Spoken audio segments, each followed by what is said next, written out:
Kumusta yung milasma natin dyan? Andyan pa ba? Naapa ba? Pila na nakatuig? Ilang years na yan? Yan talaga ang common question sa akin. Ano daw ang pagpatanggal o fade ng milasma? Mostly talaga sa nagkakamilasma ba? Kasagaran kay mga mama, mga padong na lula. Bakit? Hindi kasi nauso sa kanila before yung sunscreen. Kasi akala nila pag nakamaxipil ka lang, good na. Abi magud nila, cool sila ng pula keg naw. Kanagi mo gilitsyon ang naw. Parang gipanitan ang naw ba? Sa totoo lang, ang milasma isa sa mga hyperpigmentation. Ang milasma din or PECAS isa sa pinakamahirap gamutin. Meron ding mga milasma hindi na talaga kayang gamutin. Pero meron mga milasma na mild lang na kaya pang agapan. Ngayon nabot magud sa punto nagkamilasma mo, di mo gud mamaminaw sa una na kinahanglan mag-sunscreen bisag nasa sulod sa balay. Usay ba ni kusog kayo mag-rejuve og magmaksipil ba mo ni kusog kayo sigawas-gawas sa balay, sige tabi sa silingan.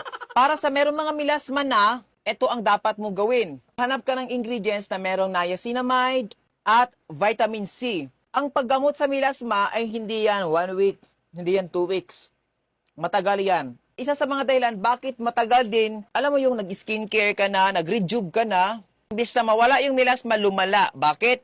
Meron kasing nakaka-trigger talaga sa milasma, lalo mag-pigment siya ba? Mas lalong lumala siya. Kaya yung sunscreen na ginagamit mo ay hindi pa sapat.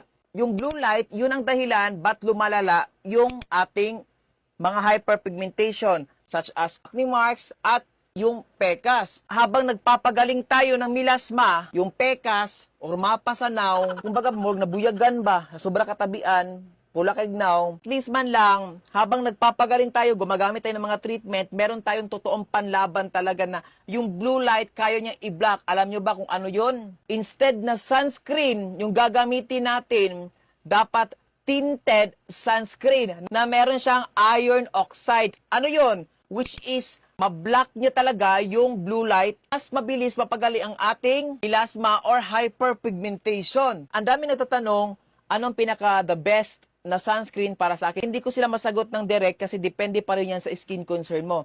Kaya ito yung masasuggest ko sa inyo na tinted. Pwede sa lahat ng skin tone na meron siyang iron oxide and dapat SPF 50 pataas.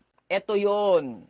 Her Choice Premium Tinted Sun Shield Broad Spectrum. Wala pa ako nilagay sa face, i-demo ko sa inyo. Akala nyo may nilagay na ako, no? Wala pa. I suggest kung meron kang milasma o naggagamot ka sa hyperpigmentation, much better na tinted sunscreen yung gagamitin mo para completely ma-block talaga yung blue light. Napakaganda nito kasi lightweight siya. Hindi siya yung tipong tinted sunscreen na takot ka kasi ang hirap i-blend. Sakto lang talaga siya. Unscented siya. Napakaganda niya sa mga sensitive na skin. Make it sure na FDA notified yung ginagamit nyo at SPF tested. Ito yung mare-recommend ko talaga sa inyo. Pag mayroon kong pangit, gwapo kayo ni. Kanagi makita nyo usahay ka, hindi ko mag-review og sunscreen. Tapos nakita nyo akong naong na murag hamis. Kanya akong ginagamit ato.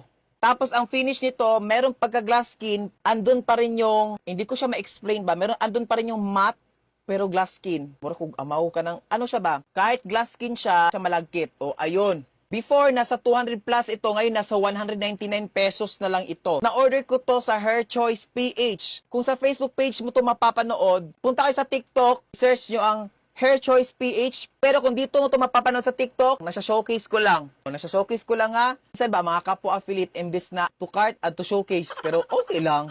Ang ganda ng finish. Kala mong makinis ka na, pero mas kikinis ka pa. Kung hindi ka mahilig sa tinted sunscreen, meron din silang Sun Shield. Korean formula ito ha. Kanilang Sun Shield, ginagamit ko siya dito oh.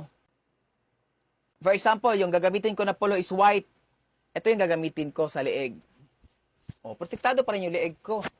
Kasi ito, walang white cast. Ito, pagkalimutan ang yung leeg. So, ito yung gagamitin ko. Para hindi magkampat sa mga white t-shirt. Minsan kasi yung tinted, nag-iiwan siya ng tint. Tinted nga.